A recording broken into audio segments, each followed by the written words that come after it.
اچھا، اگلا مسئلہ ہم ذکر کرتے ہیں کہ ایک حدیث ہے، امام بخاری بھی اس کو لے کر آئے ہیں، موطا امام مالک کے اندر بھی ہے، ابن ماجہ میں بھی، ابو داؤد میں بھی ہے، اور حدیث یہ ہے کہ اگر عید اور جمعہ ایک ہی دن آ جائے، ایسی صورت کے اندر عید کے لیے اجتماع ہوگا، پورا شہر جمع ہوا، انہیں عید کی نماز پڑھا دی گئی، تو کچھ روایات ہمیں ایسی ملی ہیں کہ جس میں اللہ کے نبی صلی اللہ علیہ وسلم نے عید کی نماز پڑھانے کے بعد اعلان فرما دیا کہ ہم جمعہ ضرور قائم کریں گے، تم میں سے جو جمعے کے لیے آنا چاہے وہ آ جائے، اگر کوئی جمعے کے لیے نہیں بھی آنا چاہتا تو وہ گھر پہ ظہر کی نماز پڑھ لے۔ اس معنی کی کچھ روایات ہیں، مسند احمد بن حنبل میں ہے، حضرت معاویہ بن ابی سفیان سے آئی ہے، حضرت ابو ہریرہ سے، ابن عمر سے، حضرت علی سے، اور حضرت عثمان بن عفان سے امام بخاری اور موطا امام مالک میں یہ روایت آئی ہے۔ اب اس روایت کو قبول کرنے کے اندر یا قبول نہ کرنے کے اندر دو مجتہدین کے طبقے رہے ہیں۔ میں دونوں کے استدلالات آپ کے سامنے ذکر کر دیتا ہوں تاکہ معاملہ بالکل کلیئر ہو جائے کہ اصل میں مسئلہ کیا ہے۔ مسئلہ یہ ہے کہ کوئی بھی روایت ہمارے سامنے جب بھی آتی ہے، جیسے ہم یہ کہتے ہیں کہ مجھے فلاں نے سنایا اور اس کو فلاں نے سنایا، جو چین سے روایات ہمارے پاس آتی ہیں، اس کی سند جب بالکل ٹھیک ہمارے سامنے ہو جائے تو سند کے بعد ایک اگلا درجہ ہوتا ہے کہ اس کے متن کو بھی بہت اچھی طریقے سے غور و فکر میں لایا جاتا ہے۔ اگر کسی بھی طریقے سے متن کے اندر کوئی ایسا اعتراض آ رہا ہو کہ قرآن پاک کے مضمون کے خلاف جا رہا ہو یا کسی اور سنت کے خلاف جا رہا ہو، ایسی صورت میں بآسانی سے اس روایت کو قبول نہیں کیا جاتا، اس لیے کہ روایت کرنے والے افراد ہیں، 100 سال بعد، 150 سال بعد ایک بہت ہاتھوں سے ہو کر وہ الفاظ آگے گئے ہیں۔ راوی کے الفاظ میں معمولی سی بھی غلطی دین کو بدل دے گا، دین کے بالکل ایک حکم شرعی کو ہم بدل نہ دیں، ایک بہت بڑا رزق ہوتا ہے۔ اس وجہ سے کسی بھی حدیث کو قبول کرنے سے پہلے ایک بہت تحقیق ہوتی ہے اس کی سند میں بھی اور اس کے متن کے اندر بھی۔ مسئلہ یہ ہوا کہ اللہ تعالیٰ کو قرآن پاک میں ہم دیکھیں، اللہ تعالیٰ نے جمعہ خاص طور پر نام لے کر اس کو فرض قرار دیا ہے۔ یا ایھا الذین آمنوا اذا نودی للصلاۃ من یوم الجمعہ فاسعوا الی ذکر اللہ وذروا البیع، کہ جمعے کے روز جب تمہیں ندا دی جائے تو اللہ کے ذکر کی طرف آؤ۔ تو اللہ تعالیٰ نے قرآن پاک کے اندر نماز جمعہ کو بلا تقیید، بغیر کسی قید کے اللہ تعالیٰ نے فرض قرار دے دیا۔ اب چونکہ قرآن پاک کی نص اتنی محکم ہے اور قطعی ہے کہ اگر اس آیت کو، اس کے مطلق کو بھی ہم مقید کرنا چاہ رہے ہوں یا اس کو منسوخ کرنا چاہ رہے ہوں تو دلیل کم سے کم برابری درجے کی چاہیے ہوتی ہے، اور اسی کو کہا جاتا ہے کہ اگر ہم پلہ دلائل ہوں گے تو قرآن کا حکم منسوخ ہوتا ہے، اگر ہم پلہ دلائل نہ ہوں تو قرآن کا حکم کبھی بھی منسوخ نہیں ہوتا ہے۔ اور قرآن پاک اپنے ثبوت کے اندر بالکل قطعی ہوا کرتا ہے۔ اس کے مقابلے میں اگر کوئی روایت آ جائے اور روایت خبر واحد درجے کی ہو اور وہ چاہے صحیح سند کے ساتھ ہو، وہ قطعی درجے کو ثبوت اس کا نہیں ہوتا، ہم یہ نہیں کہہ سکتے کہ وہ اسی طریقے سے جیسے قرآن پاک۔ تو روایات فقط کبھی بھی وہ قرآن کے مقابلے میں نہیں ہوتی ہیں، برابر نہیں ہوتی ہیں۔ لہذا یہی وجہ ہے کہ جب یہ روایت آئی مجتہدین علماء کرام کے پاس، امام مالک کے پاس، امام ابو حنیفہ کے پاس یا دیگر جو مجتہدین ہیں، جب انہوں نے غور و فکر کیا تو امام مالک اور امام ابو حنیفہ یہ دونوں مجتہدین اور ان کا رجحان اسی جانب رہا کہ ان حدیثوں سے وہ استدلال بالکل نہیں کر سکتے، دو وجوہات کی بنیاد پر۔ اور پہلی وجہ تو یہی ہے کہ قرآن پاک نے جمعے کی نماز کو علی الاطلاق فرض رکھا ہے بغیر کسی قید کے، اور اللہ تعالیٰ کے حکم میں قید لگانے کے لیے جو مطلق حکم ہم مقید بھی کرتے ہیں وہ بھی ایک منسوخ ہی ہوتا ہے، وہ حکم منسوخ ہی کر رہے ہوتے ہیں اس فرد کے اندر۔ لہذا بہت مضبوط دلیل چاہیے جو کم سے کم قرآن پاک کے ہم پلہ ہو۔ یہی وجہ ہے کہ ایک مسلمہ اصول ہے کہ سنت جو خبر واحد کے ذریعے سے ہمیں ملتی ہے اس سے کبھی بھی قرآن پاک کا حکم منسوخ نہیں کیا جاتا ہے، یہ ایک مسلمہ اصول ہے۔ لہذا پہلی وجہ یہی بنی کہ چونکہ یہ خبر واحد تھی، چاہے صحیح سند کے اندر ہو، لیکن قرآن پاک کا حکم قطعی ہے، اپنے اطلاق کے اوپر ہے، لہذا اس خبر واحد سے قرآن کے حکم کو کبھی بھی منسوخ نہیں کیا جا سکتا، یہ پہلی وجہ بنی۔ اور دوسری وجہ یہ بنی کہ یہ جو روایت ہے اس کے اندر دو طریق ایسے ہیں جو معنی بالکل بدل رہے ہیں۔ مثال کے طور پر مسند احمد بن حنبل کی جو روایت ہے اس کو اگر ہم دیکھیں تو اس کے الفاظ ایسے ہیں کہ اللہ کے نبی علیہ السلام نے نماز جمعہ ادا فرمایا، پھر اللہ کے نبی علیہ السلام نے بالکل اوپنلی حکم ارشاد فرما دیا کہ ہم نماز جمعہ قائم کریں گے اور آپ میں سے جو آنا چاہے آ جائے، نہیں آنا چاہتا نہ آئے۔ یعنی یہ حکم بالکل ایبسولوٹ ہے ہر ایک کے لیے، چاہے وہ مسجد کا کوئی پڑوسی ہو، بالکل پڑوس میں رہتا ہو، وہ چاہے نماز جمعہ میں نہیں آنا چاہتا نہ آئے۔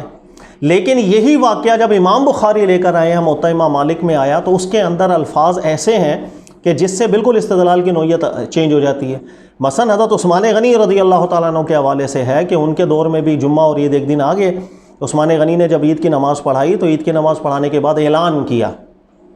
اور اعلان یہ کیا جو دور دراز سے آ کر عید میں جمع ہوئے ہیں، شہر سے دور، دیہاتوں سے جو دور سے آ کر کے نماز عید میں جمع ہوئے ہیں، اگر وہ جمعے کے انتظار کر سکتے ہیں تو بیٹھیے، جمعہ پڑھ کے ہی جائیے گا، لیکن اگر وہ جانا چاہتے ہیں تو چلے جائیں، پھر جمعے کے لیے چاہے نہ آئیں۔ یہ جو روایت ہے، یہ اور پچھلی جو روایت ہے، ان دونوں کے مضمون کے اندر ایک قدر تعارض ہے، نتائج میں فرق آ رہا ہے۔ یعنی پہلی جو دلیل ہے اس کا مدعا یہ ہے کہ یہ ایبسولوٹ حکم ہے، چاہے مسجد کا کوئی پڑوسی ہی کیوں نہ ہو، نماز جمعہ میں چاہے نہ آئے، گھر پہ زور پڑھ لے۔ لیکن عثمان غنی والی جو روایت ہے وہ اس بات کا تقاضا کر رہی ہے کہ یہ رعایت خاص طور پر دور دراز سے آنے والوں کے لیے، کہ جو دور سے آئیں گے، ظاہر ہے عید پڑھ کے پھر وہ دور جائیں گے، پھر تھوڑی ہی دیر بعد جمعہ ہوگا، پھر دور سے واپس آئیں گے، ان کے لیے مشقت ہو سکتی ہے، حرج ہو سکتی ہے، تو صرف ان کے لیے رعایت ہے۔ لیکن جو قریب کے ہوں گے افراد، ان کے لیے کوئی حرج نہیں ہے، وہ جمعے کے لیے بھی جا سکتے ہیں، ظہر کے لیے بھی تو جانا ہے، جمعے کے لیے بھی جا سکتے ہیں۔ لہٰذا یہ دو روایتیں اپنے مضمون کے اندر بھی قدر تعارض رکھتی ہیں نتائج کے اعتبار سے۔ یہ دوسری وجہ ہوئی ہے کہ جس بنیاد پر استدلال ان روایات سے بالکل نہیں کیا گیا، کہ ممکن ہے اللہ کے نبی صلی اللہ علیہ وسلم نے بھی رعایت ان لوگوں کو دی ہو کہ جو دور دراز سے آئے ہوں، عید کی نماز میں اکٹھے ہوئے، جمع ہوئے، پھر وہ دور کا سفر کر کے جائیں گے، پھر وہ دور سے واپس آئیں گے، ان کے لیے مشقت اور حرج ہو، اس حرج کو نبی علیہ الصلوۃ والسلام نے دور کیا۔ اور تیسری وجہ یہ ہے کہ اللہ کے نبی جو اوائل دور تھا، اس زمانے میں، رسول اللہ صلی اللہ علیہ وسلم کے زمانہ مبارک میں، چونکہ شہر کی جو ایک رقبہ تھا وہ بہت کم ہوا کرتا تھا، اور اس شہر کے رقبے کے اندر ایک ہی جمعہ ہوتا تھا عموماً، تو شہر بھی چھوٹا ہوا کرتا تھا، اور سارے شہر والے افراد ایک جگہ جمع ہو گئے، سب کا نماز جمعہ ادا ہو گیا۔ اور جیسے جیسے یہ وقت آگے گزرتا چلا گیا، شہر کے رقبے بھی بڑھتے چلے گئے، اور پھر ایسی صورتحال پیدا ہو گئی کہ ایک شہر کے اندر ایک سے زیادہ جمعے کا انعقاد بھی کرنا پڑ گیا۔ پھر یہ مزید آگے چلتا چلا گیا، اور آج کے دور کی صورتحال یہ ہے کہ آج کے دور کے اندر اگر آپ دیکھیں تو ہر ایک محلے میں 4 5 مسجدیں، اور ہر مسجد کے اندر جمعہ ہو رہا ہے، اور دوسرے علاقے میں چلے جائیں وہاں پر بھی جمعہ ہو رہا ہے، اور ایک علاقے میں کئی جمعوں کا انعقاد ہو رہا ہے۔ لہذا آج کے دور کے اندر وہ جو علت تھی کہ جو دور سے واپس جمعے کے لیے نہیں آ سکتا، حرج ہے، وہ یہ علت آج کے دور میں ہم بالکل کہہ ہی نہیں سکتے کہ موجود ہے۔ لہٰذا یہ علت آج کے دور میں بھی چونکہ مفقود ہے، اس وجہ سے بھی اس حدیث پر استدلال کر کے آج کے دور میں یہ نتیجہ نکالنا یہ بھی کمزور ہے۔ تو یہ 3 وجوہات میں نے آپ کو بیان کی۔ پہلی وجہ یہ کہ چونکہ یہ خبر واحد روایت ہے، قرآن پاک کا حکم کبھی بھی روایت کی بنیاد پر منسوخ نہیں کیا جاتا،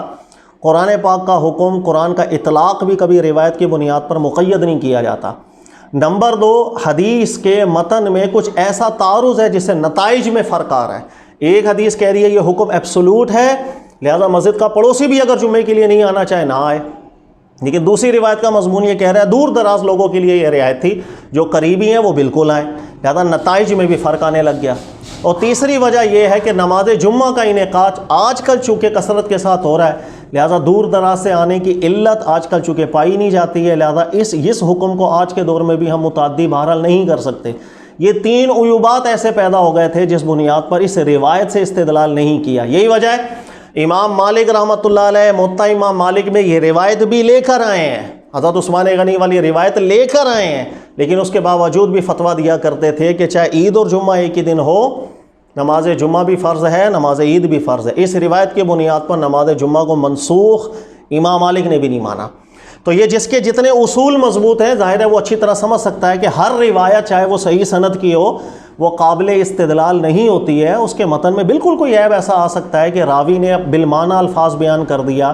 یا اس نے الفاظ کی کمی بیشی ایسی کر دی کہ ہم دین تو نہیں بدل سکتے راویوں کے کہنے کی بنیاد پر، اور دین کا وہ حکم جو قرآن پاک نے محکم طریقے سے بیان کیا۔ اچھا، اس کے مقابلے میں اگر ہم دیکھیں گے امام احمد بن حنبل کو یا فقہ شافعیہ کے کچھ علماء ہیں، انہوں نے صرف اس حدیث کو ایک صورت کے اندر قبول کیا ہے جو متن امام بخاری لے کر آئے ہیں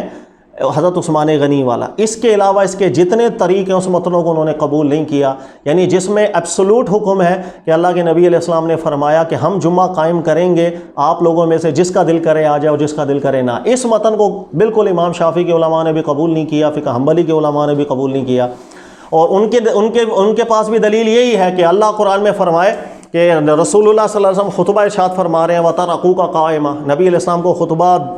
ارشاد فرماتے چھوڑ کر کچھ لوگ چلے گئے خرید و فروخت کرنے کے لیے، تو اللہ تعالیٰ نے ان کی مذمت بیان کی ہے کہ رب کے رسول صلی اللہ علیہ وسلم تبلیغ کے لیے ممبر پر قیام فرما کے آپ کو درس دے رہے ہوں اور آپ لوگ اپنے کاموں میں لگے ہوئے ہیں، توجہ سے سنا جائے، اللہ کے رسول ہیں صلی اللہ علیہ وآلہ وسلم، کوئی عام شخص نہیں ہے جو درس دے رہا ہے۔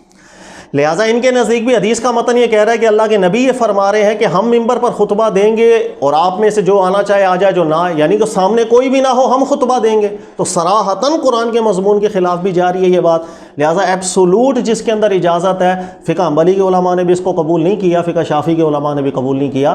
ہاں حضرت عثمان غنی والے متن کو انہوں نے قبول کیا جو بخاری کے اندر آیا ہے، کہ جس میں یہ ذکر ہے جو دور دراز سے آتے تھے، صبح ایک دفعہ آئے، نماز عید پڑھی اور اس کے بعد پھر انہوں نے شہر سے باہر جانا تھا، دوبارہ ان کے لیے آنے سے مشقت ہے، حرج ہے، صرف ایسے لوگوں کے لیے انہوں نے اس حدیث کو قابل عمل مانا، اس لیے کہ اللہ قرآن میں فرماتے ہیں ما جعل علیکم فی الدین من حرج، دین کے کسی حکم میں حرج نہیں ہوا کرتا۔ اگر کسی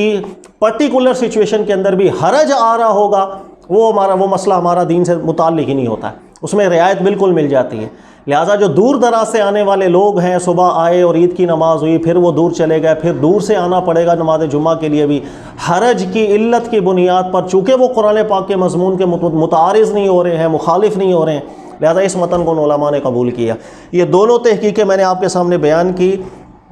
اور ظاہر ہے انسان کو اپنا بھی اختیار ہے، جس کو جو بات زیادہ مضبوط لگ رہی ہے استدلال میں، دلیل میں، وہ اس پر عمل بھی کر سکتا ہے۔ میرے نزدیک زیادہ مضبوط بات وہی ہے جو امام مالک نے ذکر کی اور امام ابو حنیفہ نے ذکر کی، ان کا استدلال نہایت مضبوط ہے کہ یہ جو روایات ہیں اپنے متن میں ایبسولوٹلی قبول نہیں کی جا سکتی ہیں، قرآن پاک کے بھی خلاف ہوتا ہے۔ پھر خبر واحد روایات سے قرآن منسوخ کرنا بھی لازم آتا ہے، خبر واحد بہت چھوٹی اور کمزور دلیل ہوتی ہے، قرآن پاک کا ثبوت قطعی ہوا کرتا ہے،